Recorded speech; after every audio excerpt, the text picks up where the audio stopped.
Cek, cek. Baik teman-teman, selamat malam. Sebelum kita mulai konferensi pers terkait dengan perkara Bea Cukai, kita akan menunjukkan para pihak yang ditetapkan sebagai tersangka di perkara pajak Kalsel. Ya.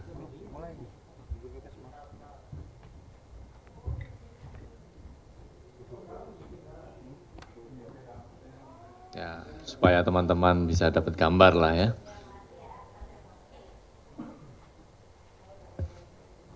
Jadi ini saat dilakukan identifikasi begitu Pak ya? Identifikasi para tersangka yang ditetapkan.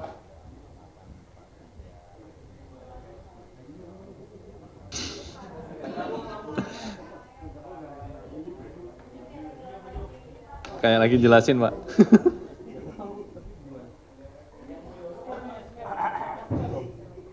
Tunduk, tunduk.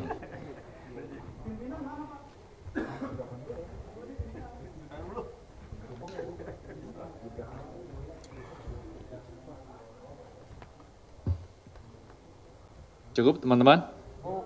Kita beralih ke perkara Bea Cukai. Bismillahirrahmanirrahim. Assalamualaikum warahmatullahi wabarakatuh. Selamat malam, salam sejahtera bagi kita semua. Yang terhormat Deputi Bidang Penindakan dan Eksekusi Bapak Asep Guntur Rahayu. Yang kami hormati dan selalu banggakan kawan-kawan jurnalis yang melalui karya-karya jurnalistiknya terus menyebarkan nilai-nilai anti korupsi dan juga dukungannya terhadap upaya-upaya pemberantasan korupsi KPK. Malam ini kita bertemu kembali untuk kami menyampaikan secara lengkap terkait dengan peristiwa tertangkap tangan terhadap para terduga pelaku tindak pidana korupsi berkaitan dengan kegiatan importasi barang di Bea Cukai atau di Direktorat Jenderal Bea Cukai. Baik, untuk menjelaskan secara lengkap bagaimana kronologi, konstruksi perkara dan juga pihak-pihak yang ditetapkan sebagai tersangka, kami persilakan kepada Bapak Asep Guntur Rahayu untuk menyampaikan.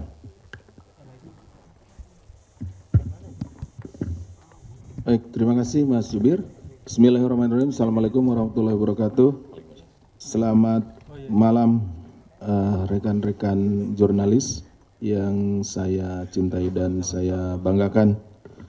Pada malam hari ini melanjutkan ya setelah tadi kami konvers terkait dengan tertangkap tangan di KPP Banjarmasin. Pada kesempatan ini kami akan menyampaikan terkait dengan peristiwa tertangkap tangan terduga pelaku tindak pidana korupsi terkait impor barang di Direktorat Jenderal Bea Cukai. Pada hari ini Kamis tanggal 5 Februari 2026, KPK akan menyampaikan informasi lengkap terkait peristiwa tertangkap tangan para terduga pelaku tindak pidana korupsi terkait importasi barang di Direktorat Jenderal Bea Cukai. Kegiatan tertangkap tangan terduga pelaku tindak pidana korupsi ini bermula dari adanya laporan pengaduan dari masyarakat yang diterima oleh KPK kemudian ditindaklanjuti dan hal ini juga sebagai bentuk kontribusi konkret dan dukungan publik dalam rangka pemberantasan tindak pidana korupsi. Karena tentunya korupsi menjadi pemberantasan tindak pidana korupsi menjadi tanggung jawab kita bersama. Termasuk juga adanya peran serta masyarakat.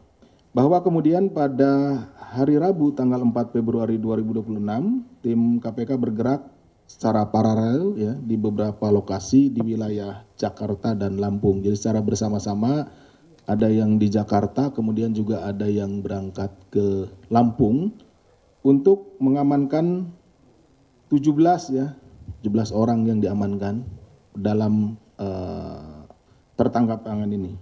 Yang pertama adalah saudara RJL selaku Direktur Penindakan dan Penyidikan Direktorat Jenderal Bea Cukai, Bea dan Cukai, P2 DJBC, periode 2024 sampai dengan Januari 2026. Jadi yang bersangkutan baru pindah ke Lampung. Yang kedua saudara SIS selaku Kepala Subdirektorat Intelijen Penindakan dan Penyidikan Direktorat Jenderal Bea dan Cukai atau Kasubdit Intel P2 DJBC.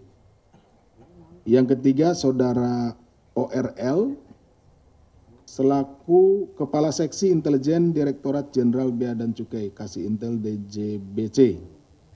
Yang keempat Saudara AND selaku Ketua Tim Dokumen Importasi PTBR. Yang kelima Saudara DK selaku Manajer Operasional PTBR. Yang keenam Saudara IK selaku Driver Saudara ORL. Yang ketujuh Saudara DD, Driver Saudara ORL. Yang kedelapan Saudara FLR, yaitu pegawai DJBC. Ya. Yang kesembilan Saudara ADT, pegawai DJBC juga. Kemudian ke-10 Saudara GIL, pegawai DJBC. Yang ke-11 Saudara ANT, selaku saudara dari Saudara ORL. 12 SLS, pegawai DJBC, 13 BY, pegawai DJBC, 14 CM, pegawai DJBC, 15 AND dari PTBR, 16 Saudara YHN dari PTBR, dan 17 Saudara DD dari PTBR. Selain itu, tim KPK juga mengamankan barang bukti dari kediaman RJL, ORL, dan PTBR serta lokasi lainnya. Ini karena ini ada beberapa lokasi ya, safe house gitu ya, yang diduga terkait dengan tindak pidana ini dengan total 40,5 miliar. Dengan rincian sebagai berikut: uang tunai dalam bentuk rupiah sejumlah 1,89 miliar. Uang tunai dalam bentuk dolar Amerika sebanyak 182.900 US dollar. Kemudian uang tunai dalam bentuk dolar Singapura sejumlah 1,48 juta Sing dollar. Uang tunai dalam bentuk yen Jepang sejumlah 550.000 yen Jepang. Kemudian logam mulia seberat 2,5 kilo atau setara dengan 7,4 miliar. Kemudian logam mulia seberat 2,8 kilogram atau setara 8,3 miliar. Kenapa ini dipisah? Karena ini ada dari dua tempat gitu ya. Ya, kalau ditotalkan berarti 5,3 kilo. Ya, seperti itu. Dan terakhir 1 jam tangan mewah senilai 138 juta rupiah.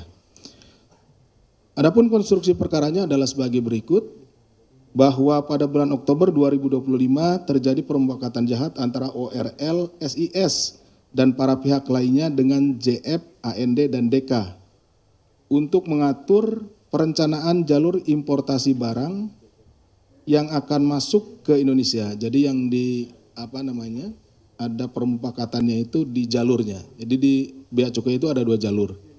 Ada jalur merah, kemudian ada jalur hijau. Nanti itu yang permufakatkan di antara mereka. Nih, jadi antara tadi perusahaan BR, pihak perusahaan BR dengan pihak oknum dari DJBC.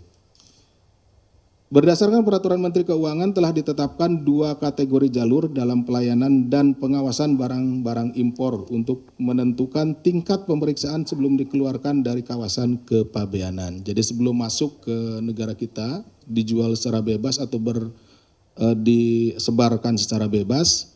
Nah, masuk dulu melalui pengawasan itu di kepabeanan. Ya, ini jalur hijau yang merupakan jalur pengeluaran barang impor tanpa pemeriksaan fisik barang. Jadi kalau dinyatakan ini misalkan masuk jalur hijau, ya sudah nggak diperiksa gitu, seperti itu ini. Karena memang mungkin bukan barang-barang berbahaya dan lain-lainnya ya. Kemudian yang jalur merah yaitu dengan pemeriksaan fisik barang. Jadi perbedaan 2 jalur tersebut. Selanjutnya FLR menerima perintah dari ORL untuk menyesuaikan parameter jalur merah dan menindaklanjutinya dengan menyusun rule set pada angka 70%. Ini di set up-nya di jalur merah ini kan nanti masuk ke alat pemindai ya. Pemindai gitu ya, atau mesin pemeriksa barang masuk. Nah, X-ray ya seperti itu. Nah, Ini udah di setting gitu ya, di 70%. Kemudian data rule set tersebut dikirimkan oleh Direktorat Penindakan dan Penyidikan ke Direktorat Informasi Kepabeanan. Jadi ada beda direktorat nih. Tadi ada penindakan dan penyidikan, ini kalau yang mengurusi masalah nanti lewat jalur gitu ya, seperti itu. Peralatannya itu di Direktorat IKC, Informasi Kepabeanan dan Cukai. Untuk dimasukkan parameternya ke mesin targeting atau alat pemindai atau mesin pemeriksa barang, seperti itu. Jadi tidak 100%, tadi hanya 70% saja. Dengan pengkondisian tersebut, barang-barang yang dibawa oleh PTBR diduga tidak melalui pemeriksaan fisik, sehingga barang-barang yang diduga palsu, KW, dan ilegal bisa masuk ke Indonesia tanpa pengecekan oleh petugas Bea dan Cukai. Bisa dibayangkan rekan-rekan bahwa dengan adanya permufakatan jihad di antara mereka, barang-barang yang masuk ke kita itu tidak melalui pengecekan, sehingga ini tentu akan merugikan perekonomian kita ya, karena UMKM dan lain-lain kan, yang seharusnya barang-barang itu tidak boleh masuk, ya misalkan barang-barang yang KW dan lain-lain, ternyata ini masuk, mengganggu pasar nasional seperti itu. Setelah terjadi pengkondisian jalur merah tersebut, terjadi beberapa kali pertemuan dan penyerahan uang dari pihak PTBR pada oknum di DJBC dalam periode Desember 2025 sampai dengan Februari 2026 di sejumlah lokasi. Ini yang baru tercapture sama kita ya dalam tempo 1 kali 24 jam ini, dan informasi yang ada dari Desember 2025 sampai dengan Februari, berarti hanya 3 bulan, Desember 2025, Januari 2026, dan Februari 2026. Bahwa penerimaan uang ini juga dilakukan secara rutin setiap bulan sebagai jatah bagi para oknum di DJBC. Nih, bayangkan ini baru 3 bulan aja, nah tadi kan jumlahnya udah sekian ya, apalagi dihitung mundur gitu ya, berapa bulan ke belakang seperti itu. Berdasarkan kecukupan alat bukti dalam dugaan tindak pidana korupsi, suap, dan penerimaan lainnya, gratifikasi, karena ini nanti dari jumlahnya yang jatah per bulan, setelah dihitung itu ada kelebihan, makanya di sini ada kita masukkan pasal gratifikasi ya. Di lingkungan Dirjen Bea dan Cukai tersebut, maka KPK menaikkan perkara ini ke tahap penyidikan serta menetapkan 6 orang sebagai tersangka. Jadi dari tadi dari 17 orang yang dibawa ke sini untuk dimintai keterangan, kemudian setelah dilakukan pemeriksaan, permintaan keterangannya, itu setelah melalui proses ekspos, baik pada tingkat kedeputian maupun ekspos pada tingkat pimpinan, ya. Ini dengan memperhatikan kecukupan alat bukti, maka ditetapkan 6 orang sebagai tersangka, yaitu Saudara RZL, Direktur Penindakan dan Penyidikan Direktorat Jenderal Bea dan Cukai periode 2024-2026. Saudara SIS selaku Kepala Subdirektorat Intelijen Penindakan dan Penyidikan Direktorat Jenderal Bea dan Cukai. Saudara ORL selaku Kepala Seksi Intelijen Direktorat Jenderal Bea dan Cukai. Ini dari pihak DJBC-nya. Kemudian dari pihak PTBR-nya, dari swastanya, Saudara JF selaku pemilik PTBR, kemudian Saudara AND selaku Ketua Tim Dokumen Importasi PTBR, dan Saudara DK selaku Manajer Operasional PTBR. KPK selanjutnya melakukan penahanan terhadap 5 tersangka untuk 20 hari pertama sejak tanggal 5 Februari sampai dengan 24 Februari 2026. Penahanan dilakukan di Rumah Tahanan Negara Rutan Cabang Gedung Merah Putih KPK. Nah, mungkin ada pertanyaan dari rekan-rekan, yang ditetapkan 6, yang ditahan 5. Kemana satu lagi, kan gitu kan? Ya, satu lagi pada saat kita akan teman-teman di lapangan akan melakukan tangkap tangan, itu Saudara JF melarikan diri. Sekaligus pada kesempatan kali ini saya menghimbau, ya, kami dari KPK menghimbau kepada Saudara JF atau kepada seluruh masyarakat yang mengetahui keberadaannya segera untuk menyerahkan diri ya pada yang bersangkutan. Kemudian terhadap JF nih di sini Kita juga sudah mengajukannya surat pencekalan untuk luar negeri dan lain-lainnya. Kemudian juga kita sudah menerbitkan surat perintah penangkapan untuk yang bersangkutan. Dan kalau sampai ini nanti juga tentunya kita akan terbitkan juga daftar pencarian orang terhadap yang bersangkutan.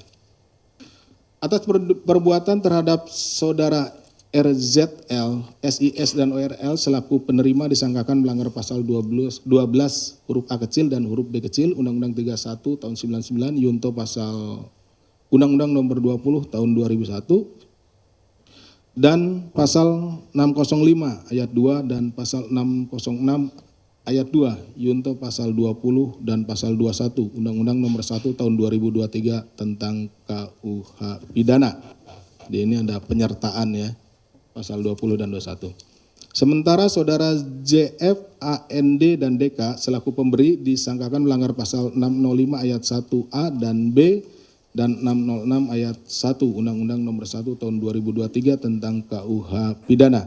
Selain itu terhadap saudara RZL dan saudara SIS dan saudara ORL ini dari DJBP ya, DJBC disangkakan melanggar pasal 12 huruf B besar Undang-Undang 31 tahun 1999 Yunto Undang-Undang nomor 20 tahun 2001 Yunto pasal 21 Undang-Undang nomor 1 tahun 2023 tentang KUH pidana. Ini pasal gratifikasi. Kami juga ingin menyampaikan bahwa Bea Cukai merupakan garda terdepan dari negara sebagai palang pintu atau pintu masuk ya untuk mengawasi arus barang lintas batas dalam melindungi kepentingan nasional tentunya. Ketika banyak barang-barang yang masuk yang tidak seharusnya masuk dan itu akan mengganggu UMKM dan perekonomian negara, maka sangat disayangkan jika hal tersebut terjadi. Dan tentunya untuk memastikan penerimaan negara dari sektor kepabeanan sesuai dengan ketentuan. Memasukkan barang impor tidak sesuai prosedur dan ketentuan merupakan bentuk pelanggaran terhadap kepentingan negara dan ekonomi masyarakat karena secara langsung berdampak pada para pelaku usaha mikro kecil dan menengah atau UMKM yang seharusnya mendapatkan perlindungan dari negara. Peredaran barang impor yang tidak sah juga bertentangan dengan visi dan misi Bapak Presiden yang menempatkan penguatan ekonomi rakyat sebagai prioritas khususnya melalui perlindungan dan pemberdayaan UMKM sebagai tulang punggung ekonomi nasional. Tindakan tersebut sekaligus melemahkan daya saing produk dalam negeri, mengancam keberlangsungan usaha masyarakat, serta menghambat upaya negara dalam menciptakan lapangan kerja dan pemerataan kesejahteraan. Oleh karena itu, penindakan yang dilakukan oleh KPK ini merupakan bagian dari upaya dalam mewujudkan tata kelola pemerintahan bersih dan berpihak pada ekonomi masyarakat, sekaligus mendukung peningkatan penerimaan negara secara berkelanjutan. Kami juga ingin menyampaikan ucapan terima kasih kepada semua pihak yang telah membantu kami dalam pelaksanaan kegiatan tertangkap tangan ini, tentunya yang memberikan informasi maupun memberikan bantuan pengamanan selama melaksanakan kegiatan pada Polda Metro Jaya, kemudian juga kepada Satbrimob dari Polda Metro Jaya dan pihak-pihak lainnya yang memberikan bantuan pada saat pelaksanaan kegiatan, dan tentunya kepada seluruh masyarakat yang telah memberikan informasi kepada kami. Selain dari penindakan yang kami lakukan, tentunya ke depan kami akan melakukan upaya pencegahan melalui kedeputian pencegahan dan juga tentunya memberikan pemahaman kepada masyarakat tentang masalah ini melalui kedeputian pendidikan dan peran serta masyarakat. Setelah apabila dari masyarakat ada yang menginginkan koordinasi, kemudian komunikasi dan yang lainnya, kedeputian koordinasi dan supervisi siap sedia untuk bekerja sama dengan seluruh stakeholder dan juga masyarakat. Demikian yang bisa kami sampaikan. Terima kasih. Saya kembalikan kepada Mas Jubir. Assalamualaikum warahmatullahi wabarakatuh. Waalaikumsalam. Baik, terima kasih Pak Deputi yang telah menjelaskan secara lengkap terkait dengan konstruksi perkara dalam dugaan tindak pidana korupsi berkaitan dengan importasi barang di Ditjen Bea Cukai, di mana KPK kemudian menetapkan 5 orang sebagai tersangka, yaitu saudara RZL, SIS, ORL, JF, AND, dan juga saudara DK. Baik teman-teman, sebelum kita berlanjut pada sesi tanya jawab, kita akan menunjukkan barang bukti dalam peristiwa tertangkap tangan ini.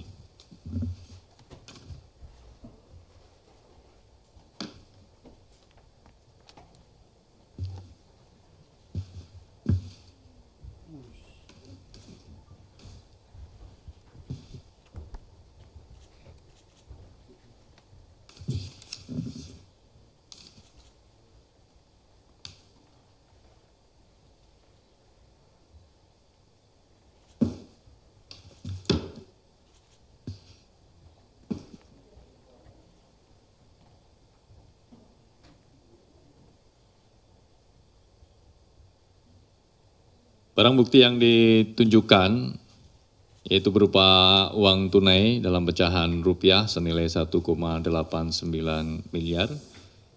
Kemudian uang tunai dalam bentuk dolar Amerika sejumlah 182.900. Kemudian dolar Singapura senilai 1,48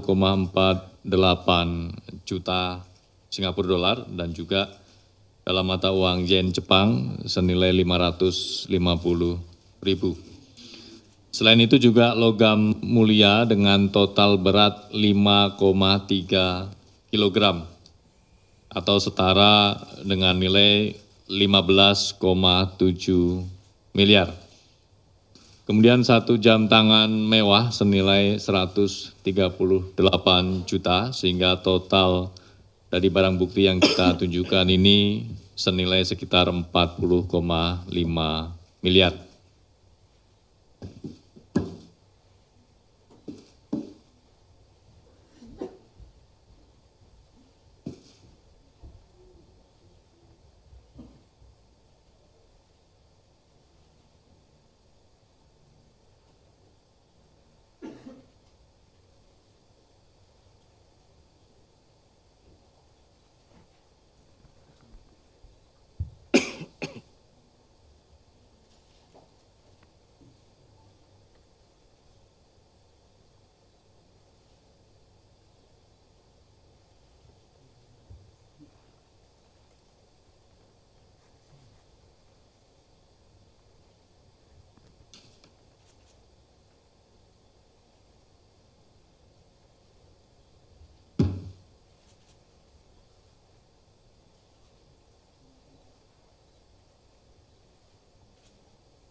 Tasnya nggak ada isinya tuh bang.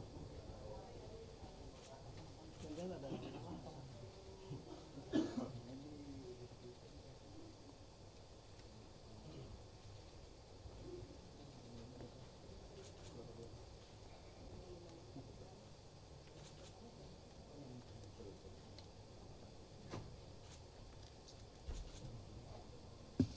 Cukup teman-teman? Cukup baik, terima kasih.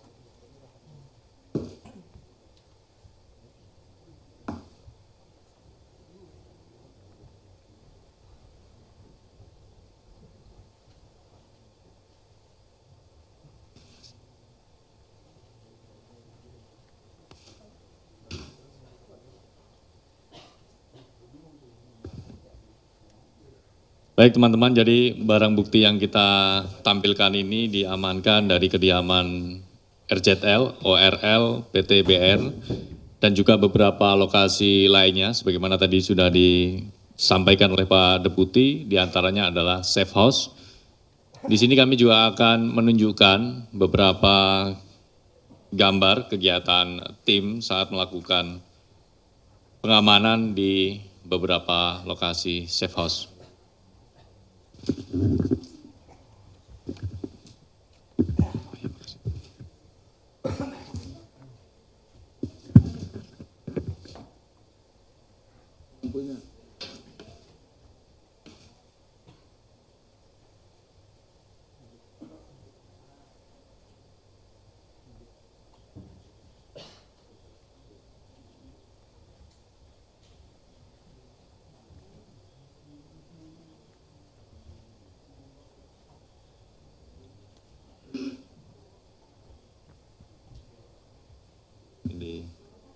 Safe house berlokasi di apartemen GRV, Tower SF. Berikutnya. Ini masih di apartemen yang sama untuk tower yang berbeda di Tower SF.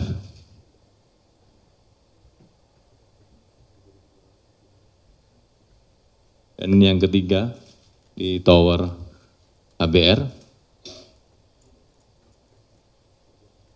Ini saat tim mengamankan para pihak dan juga barang bukti.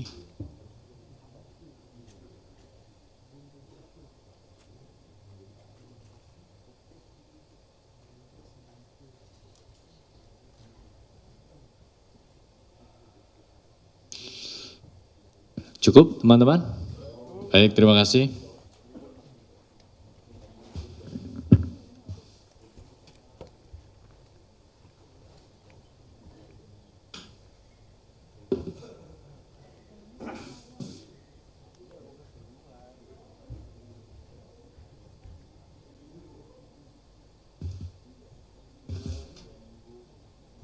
Terhalang korden. Udah ini lagi. Yang ditutup mukanya.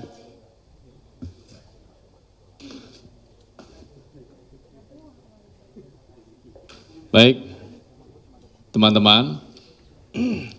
Tadi di sesi perkara restitusi pajak kita belum membuka sesi tanya jawab. Silakan jika masih ada teman-teman yang ingin mendalami, kami buka di sesi pertama. Jika tidak ada, kita langsung beralih ke sesi kedua. Pajak? Pajak? Kosong? Oke. Baik, kita ke sesi kedua. Terkait perkara pengaturan importasi barang di Ditjen Bea dan Cukai. Belakang, dari tadi sudah angkat tangan soalnya. Mas Mario, Mas Sejak sesi pertama udah. Rehan. Silakan, Mas Mario. Ya, terima kasih. Ini saya agak cukup menarik kasus yang ini ya, karena pertama karena perusahaan yang pelaku penyuapnya ini cukup terkenal dan dianggap memonopoli soal impor. Nah, kebetulan yang di case ini terkait impor barang campuran, dalamnya isinya laptop, ada beruntung bisa dapat handphone atau pecah-pecahan barang lain. Nah, tadi yang menarik dari paparan Pak Deputi tadi, yaitu terkait soal mengkondisikan jalur hijau, jalur merah. Nah, PT ini diduga kuat mempunyai basis di Tanjung Perak. Bahkan dia memiliki jalur hijau sendiri. Dan artinya bahwa dia sudah lama membangun jejaring ini di Bea dan Cukai. Jadi lolos semua dari pengawasan model apa lolos. Baik itu barang halal maupun barang haram. Bahkan perusahaan ini, bahkan pemiliknya dikenal sebagai peternak pita cukai. Dia bisa melabeli barang yang dia punya dengan pita cukai yang dia buat sendiri. Bukan itu saja, tapi pita kita itu dia jual. Per rim itu ratusan juta. Jadi siapa saja yang punya produk ilegal bisa pesan sama dia pita cukainya. Apakah KPK sudah sampai pada penelusuran perusahaan ini melakukan begitu dahsyatnya mafia kepabean? Ini udah mafia jatuhnya. Artinya bukan hanya berbicara soal bagaimana dia meloloskan barang impor, tapi mereka sudah mengatur. Kebayang tidak kalau dia bikin pita cukai 5 juta lembar atau 5 juta rim, berapa kerugian negara, berapa keuntungan dia? Itu baru satu produk, yaitu cukai, pita cukai yang dia buat. Ya, di sini saya ingin memaparkan begitu dahsyatnya kerugian negara di sektor ekonomi melalui sektor kepabean ini. Yang saya sebut baru hanya satu wilayah, yaitu Tanjung Perak. Artinya bahwa KPK sudah harusnya satu paket gitu loh. Ini kasus ini kena, langsung ketahuan nih. SWOT-nya jelas. Bea cukai ini, bea cukai ini, bea cukai ini merupakan jejaring dari perusahaan ini. Ya karena kalau setahu saya hampir seluruh di Jawa Timur itu pesan pita cukai dari mereka.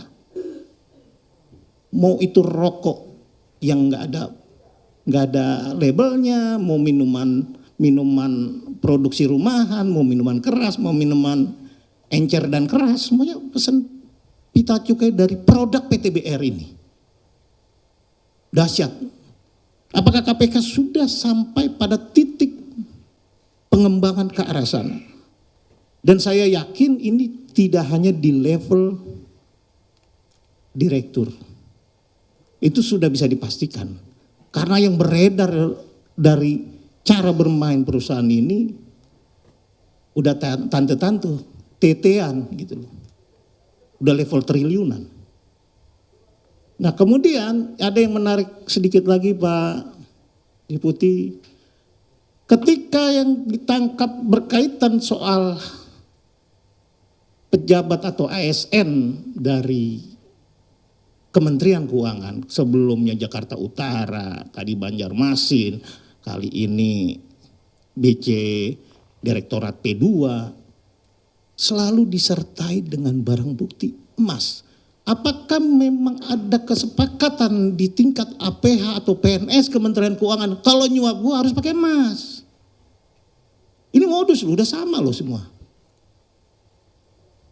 Apakah KPK sudah sampai pada kemarin Yakut sekian gram, ini 3 kilo, nah ini ada lagi nih yang nilainya udah lebih mewah lagi. Apakah KPK sudah mengetahui bahwa model suap ini agar tidak tercium OJK atau PPATK menggunakan emas cara nyuap dari orang-orang Kementerian Keuangan? Kemudian apakah KPK bertekad untuk memantau pergerakan emas sebagai daya tukar untuk menyuap? Ini karena ini modus baru, lagi tren. Harga emas emang lagi naik. Kecuali emas-emas Jawa ya.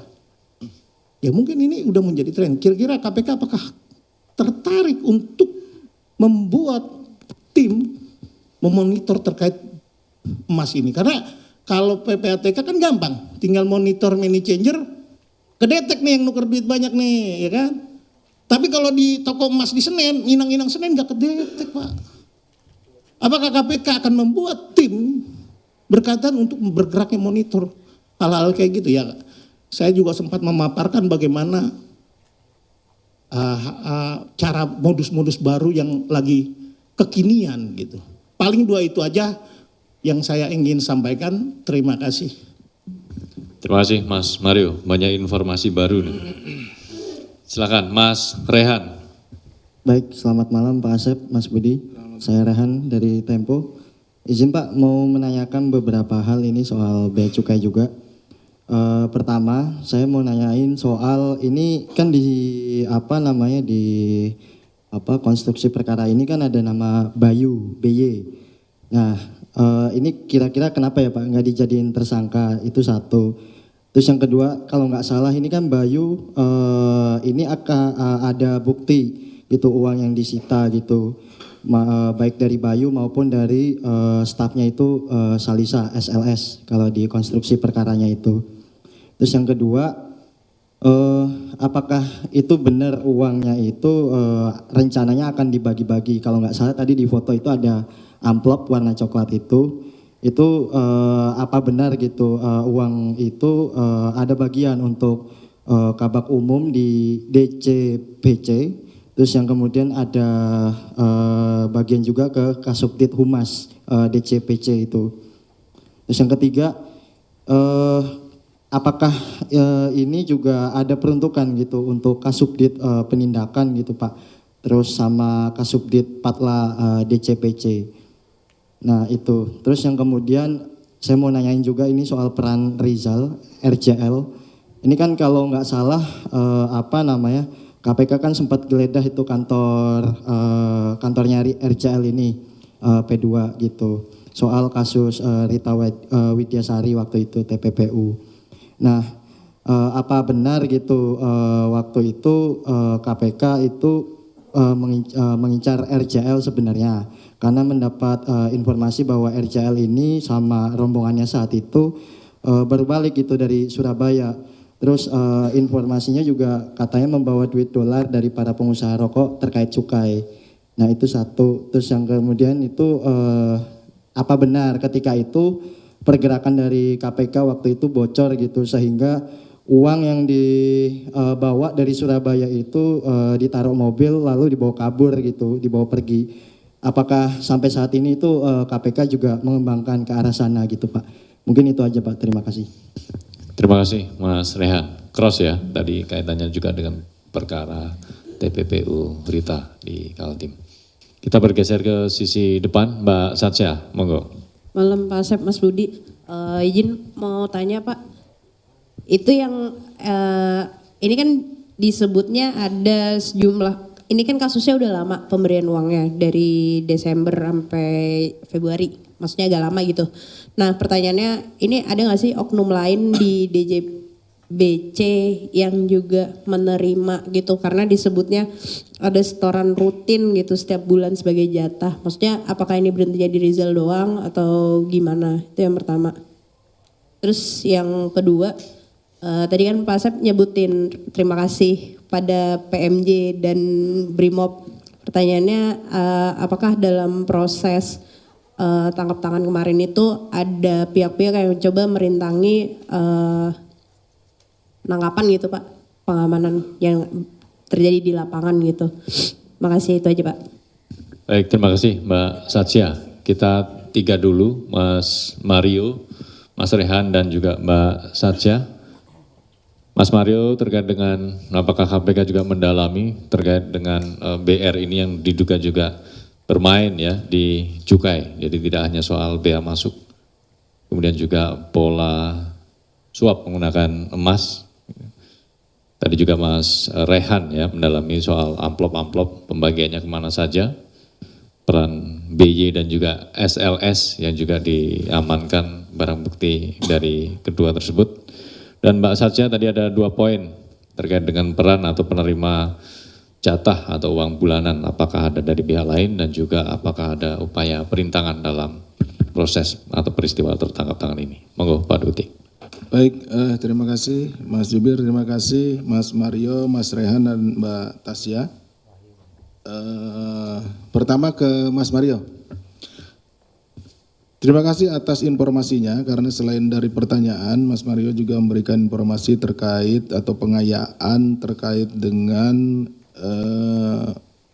beberapa hal yang dilakukan oleh PT BR ini, ya, sehingga tentunya ini menjadi bahan bagi kami untuk memperdalam nanti apakah apa yang disampaikan oleh Mas Mario ini di lapangan atau pada kenyataannya nanti bisa kita gali ya dari informasi tersebut terkait dengan masalah cukai dan lain-lain gitu ya, karena memang untuk saat ini masih terkait dengan tadi pengaturan jalur ya, pengaturan jalur. Jadi memang kalau ada informasi yang terkait hal lain dalam hal ini seperti cukai atau hal-hal lainnya yang terkait dengan masalah DJBC ini, kami sangat terbuka dan akan kami tindak lanjuti.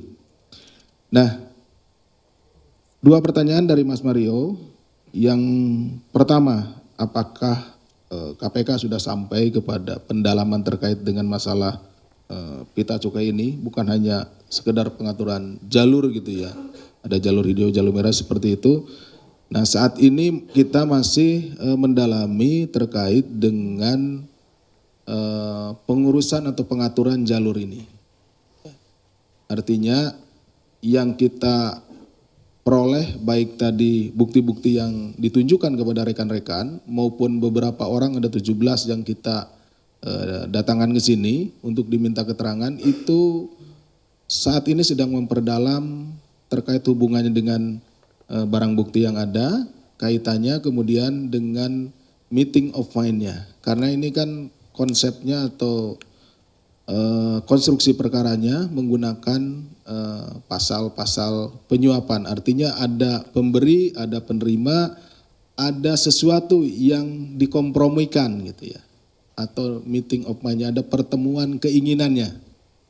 Keinginan dari pihak swasta, dari PT BR ini ingin supaya barang-barang ya yang di bawah naungannya gitu, yang masuk dari luar negeri itu tidak dilakukan pengecekan seperti itu, jadi bisa dengan mudah, dengan lancar melewati pemeriksaan di Bea Cukai ini. Tentunya berkomplot atau kemudian dengan para oknum yang ada di Dirjen Bea Cukai ini, nah, melakukan hal-hal yang melanggar aturan atau melanggar hukum.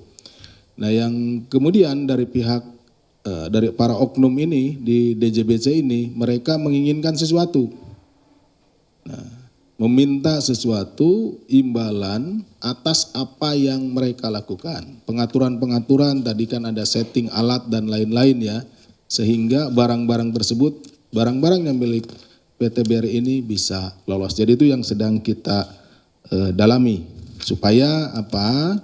Supaya kita fokus dulu untuk pembuktian. Kita buktikan dulu untuk perkara yang pokoknya yang saat ini sedang kita tangani.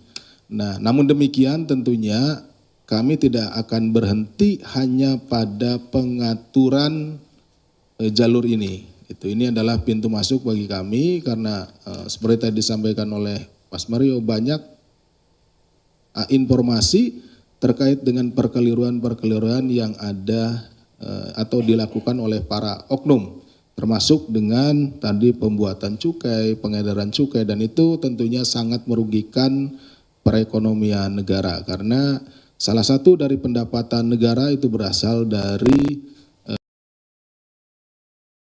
pajak dan pajak yang tentunya nanti itu akan dikumpulkan di dalam anggaran pendapatan dan belanja negara dan akan membiayai program-program pembangunan yang bertujuan untuk mensejahterakan masyarakat.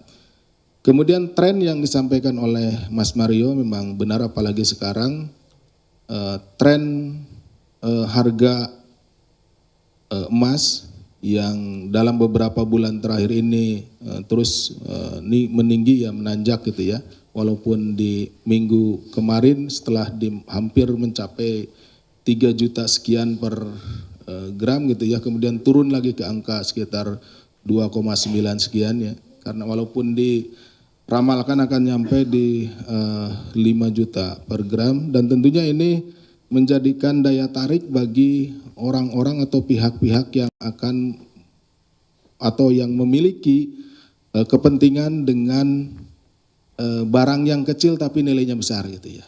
Kan jadi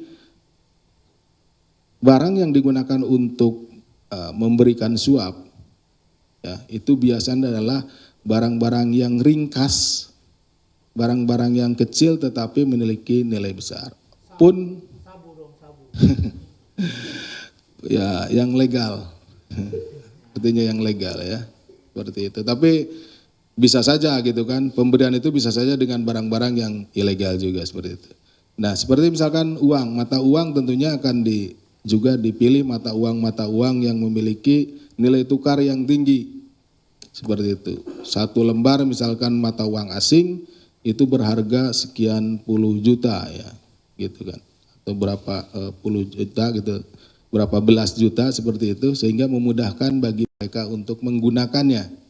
Membawanya mudah, ringkas, diberikannya tidak berat. Begitupun juga dengan emas. Memang betul trennya seperti itu ya, tentunya dengan beberapa kali kita melakukan mendapatkan barang bukti pada saat tertangkap tangan ini berupa emas, ya kita juga jadi aware gitu ya, seperti itu. Walaupun ada hal-hal lain seperti cryptocurrency dan yang lainnya, juga teman-teman di penyidikan di Kedeputian Penindakan dan Eksekusi juga sudah mulai melihat hal itu.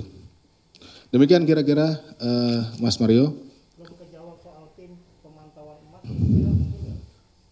pergerakan emas itu sendiri. Pergerakan kita khusus kalau untuk emasnya sendiri ya, kita melihat bahwa itu menjadi salah satu komoditas yang memang digunakan. Tapi untuk pembentukan timnya sendiri, pemantauan itu kan akan mudah kita melihat pergerakan harga emasnya gitu ya, seperti itu. Kita lebih fokus untuk saat ini, apalagi secara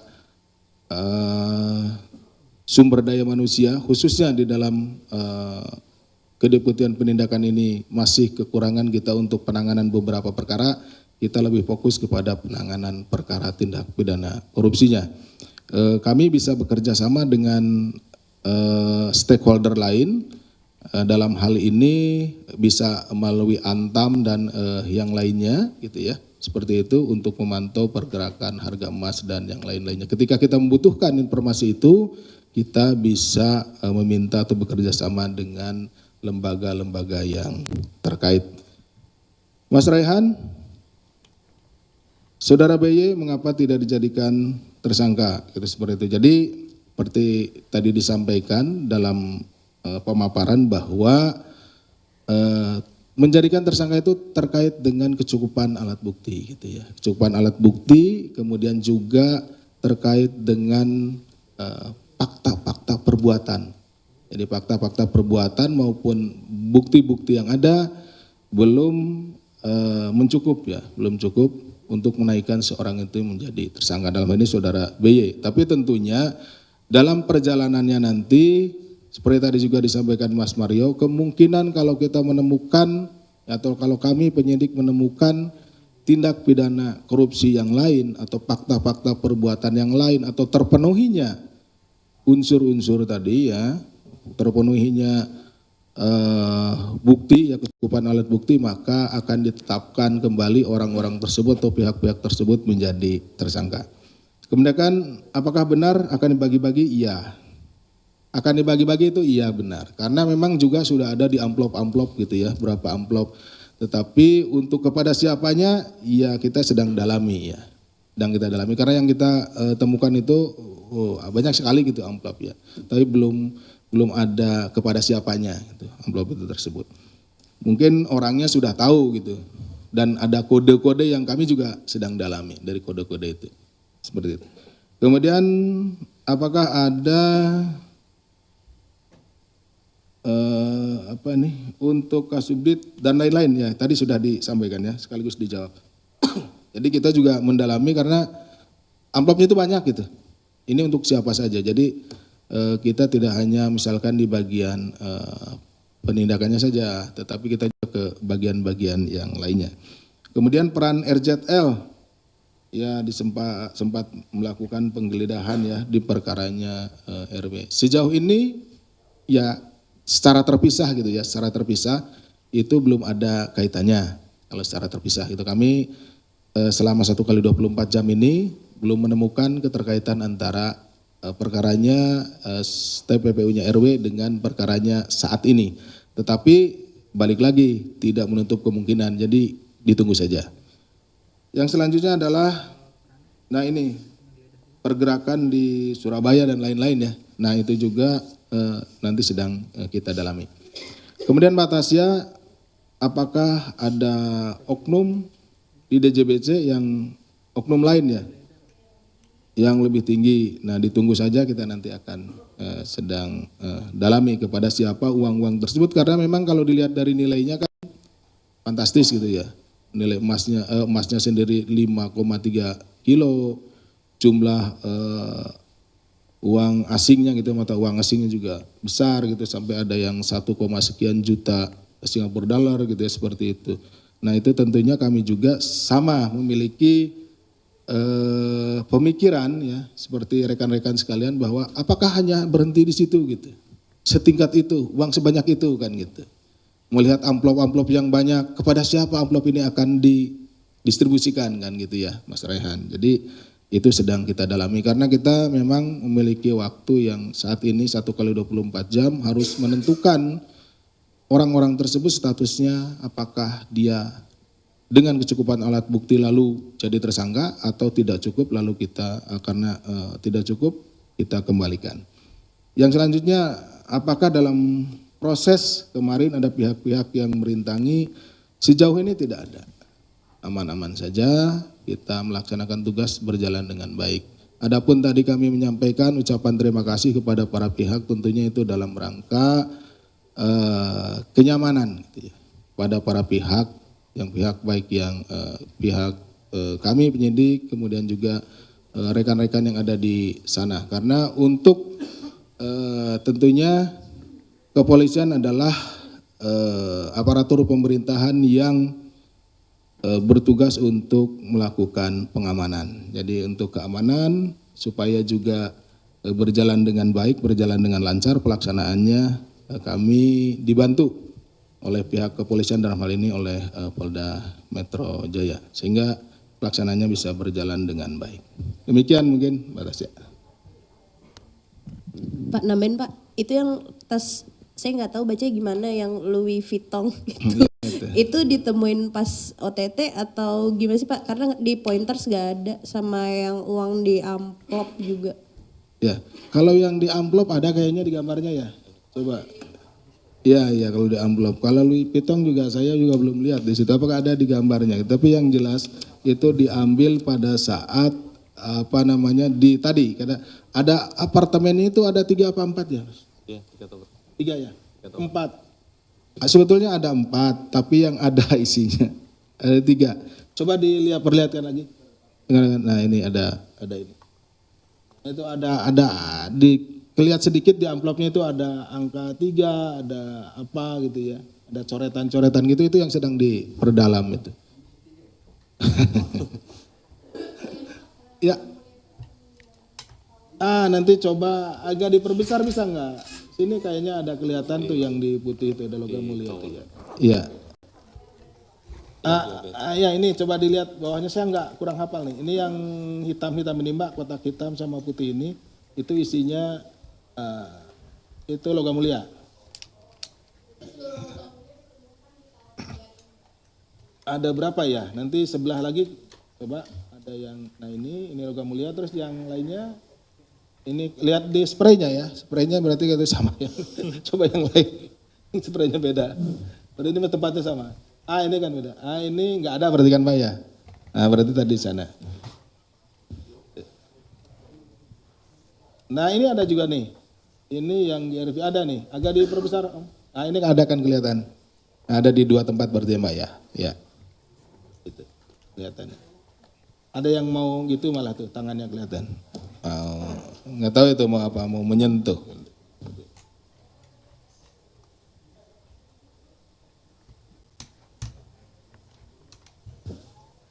Gimana? Iya. Nanti saya sebentar ada ini ya, Mas Budi dulu yang menjawab kayaknya. Sebentar. Saya kesini lagi.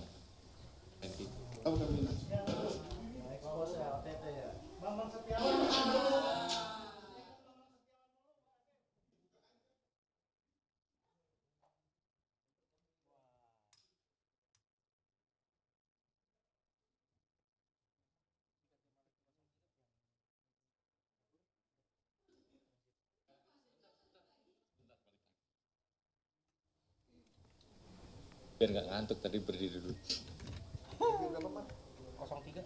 Sekitar 7 ya.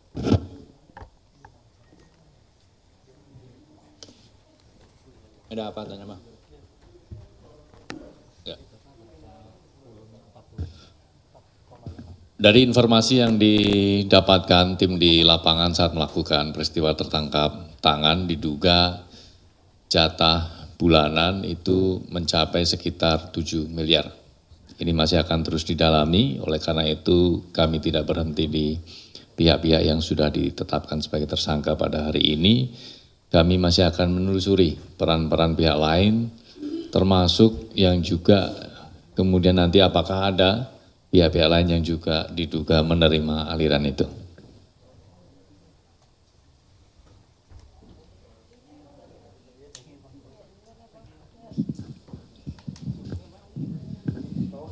Ini tadi kan di konstruksi perkaranya disebutkan kalau barang yang dibawa PT Blu-ray itu tidak diperiksa kan.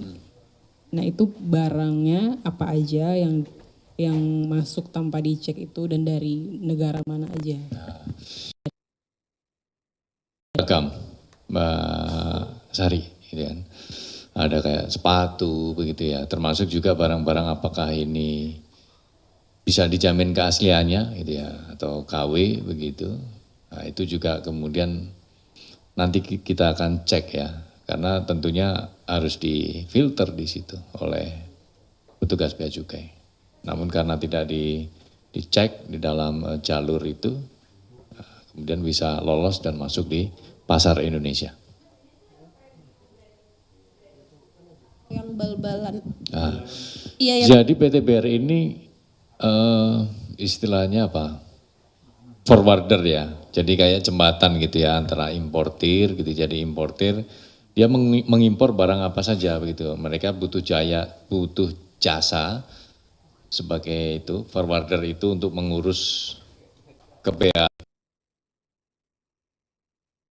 jasa dari PT BR sehingga barangnya beragam. Nah, nanti kita cek barang-barangnya seperti apa aja. Banyak dari banyak negara. Ini kan tergantung importirnya, importir barang apa, dari mana saja. Mas ada dua, pertama John Field ini WNI atau WNA? WNI. WNI, oke. Yang kedua, untuk pasalnya sendiri, untuk aparat penegak hukum lain kan untuk UU penyesuaian pidana, terutama pasal 602 sampai 606, itu kan dia menyesuaikan gitu Jungto pasal UU penyesuaian pidana gitu. Tapi ini di KPK masih memakai pasal di KUHP baru 1 2023, tapi di penyesuaian pidana itu sudah dihapus pas ketentuan pasalnya. Ini KPK ini seperti apa gitu, mohon pencerahannya. Apakah benar-benar mentok pakai KUHP yang baru itu yang 1 2023 atau benar-benar tidak memakai penyesuaian pidana? Makasih. Atau apa tadi Mas yang terakhir? Benar-benar tidak memakai penyesuaian pidana gitu. Tidak memakai penyesuaian pidana. Jadi gini, mungkin Mas Rio bisa cek ya di pointers kan, sudah dijelaskan juga di situ pihak-pihak yang ditetapkan sebagai pemberi dan juga penerimanya. Ya kan, pasalnya kan sudah runut kan disampaikan. Di penyesuaian pidana itu dihapus Mas, kayak 605 ayat 2. Di penyesuaian pidana itu cuma ada 065 huruf A dan huruf B. Dan di sisi lain tuh penegak hukum lain kayak kejaksaan itu beneran langsung mentok KUHP Jungto penyesuaian pidana. Nah kalau KPK tuh seperti apa? Apakah tidak memakai penyesuaian pidana atau seperti apa? Nanti kita jawab lengkap ya, kita jelaskan nanti.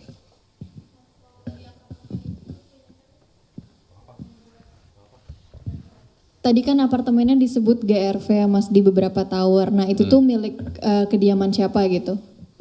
Ya, ini memang diduga para oknum dari Ditjen Bea Cukai ini menyiapkan safe house ya untuk menyimpan barang-barang seperti uang, kemudian tadi logam mulia itu ya. Jadi memang disiapkan secara khusus untuk tempat penyimpanan. Nah, untuk punyanya siapa nanti kami cek dulu ya.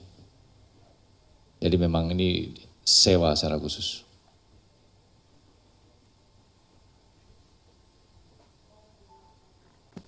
Cukup ini kayaknya semuanya udah jelas.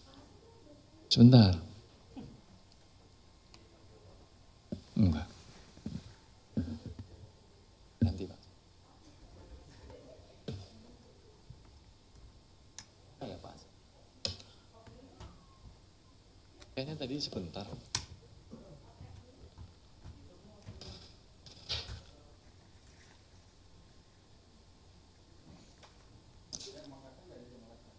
Masa belum ada.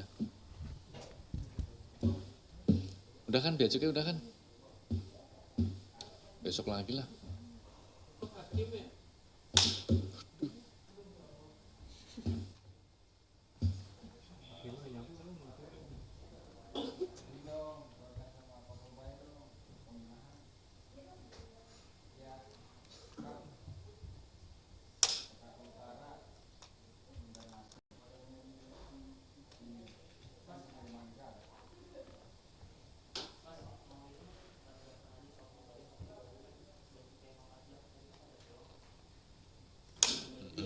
Ya.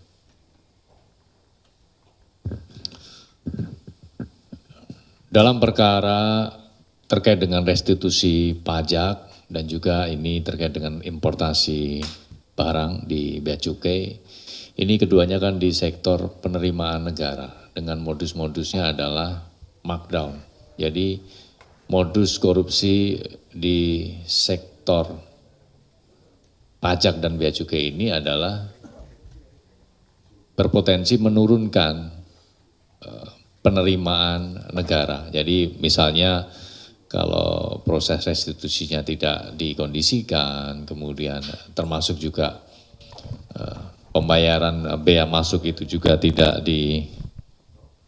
dikondisikan oleh para pihak, maka seharusnya penerimaan negara dari dua pos itu, pajak maupun bea cukai seharusnya menjadi lebih besar lagi. Itu kaitannya. Nah, oleh karena itu KPK mendorong Kementerian Keuangan dalam hal ini Ditjen Pajak dan juga Bea Cukai untuk betul-betul secara serius melakukan pembenahan secara sistem. Karena kalau kita melihat pengaturan jalur di jalur merah dan jalur hijau ini kan sebetulnya secara IT sudah support. Tapi kemudian masih ada celah di mana oknum-oknum ini masih bisa men-setting. Nah, artinya ini masih perlu dilakukan pembenahan supaya nanti bisa betul-betul accountable sistem yang dibangun untuk betul-betul menutup celah sehingga nanti setiap pembayaran bea masuk ini semuanya masuk ke kas negara. Nah, Pak Deputi sudah hadir kembali di tengah kita yang sudah kita tunggu-tunggu. Silakan kawan-kawan, masih ada pertanyaan? Jika ada pertanyaan lain, karena besok juga kita masih akan konvers, dia dipersilahkan besok saja ya, teman-teman ya. Oke, sip. Ya nanti ngobrol lagi kalau itu. Ya, oke sip. Karena besok juga masih ada.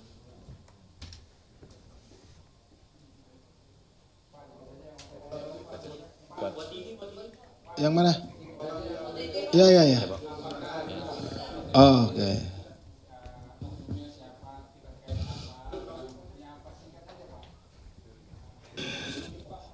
Baik rekan-rekan jurnalis yang saya cintai dan saya banggakan, meneruskan apa yang telah dikonfirmasi oleh pimpinan ya, bahwa hari ini tadi sejak sore hari Kamis tanggal 5 berarti ya, rekan-rekan, tanggal 5 Februari 2026 sore hari telah terjadi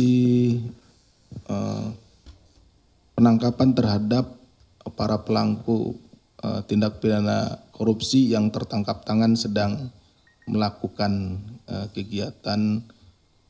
Nanti kita lihat ya, ada delivery ya, apakah nanti itu bentuknya penyuapan atau pemerasan. Nah, tapi yang jelas ada sejumlah uang yang berpindah dari pihak swasta kepada pihak aparat penegak hukum ya, PH di sini ya, seperti itu.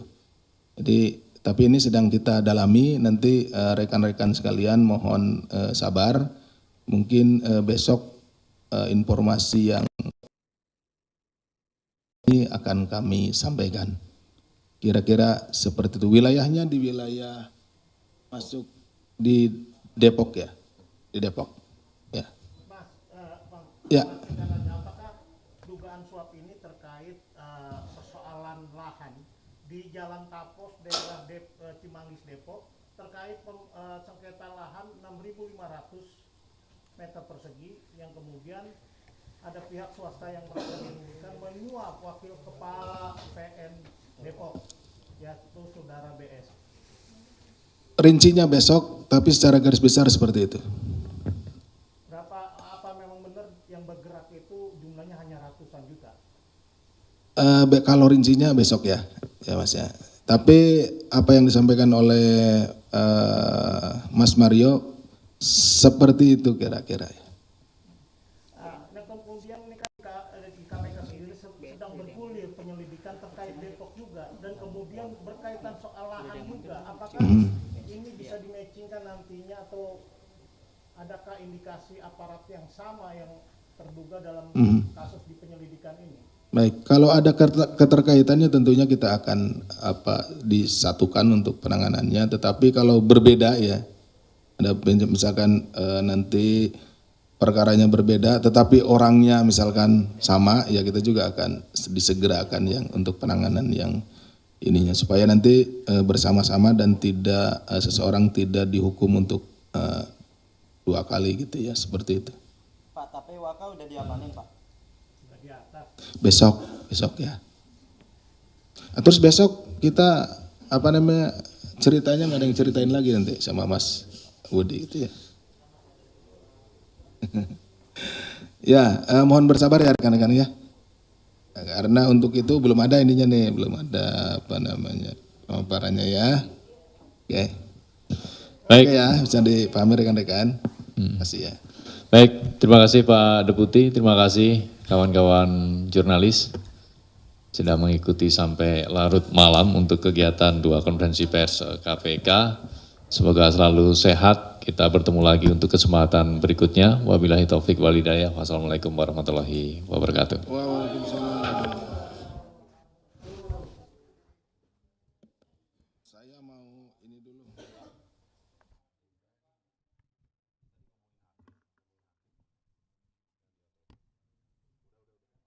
Saya mau absen dulu.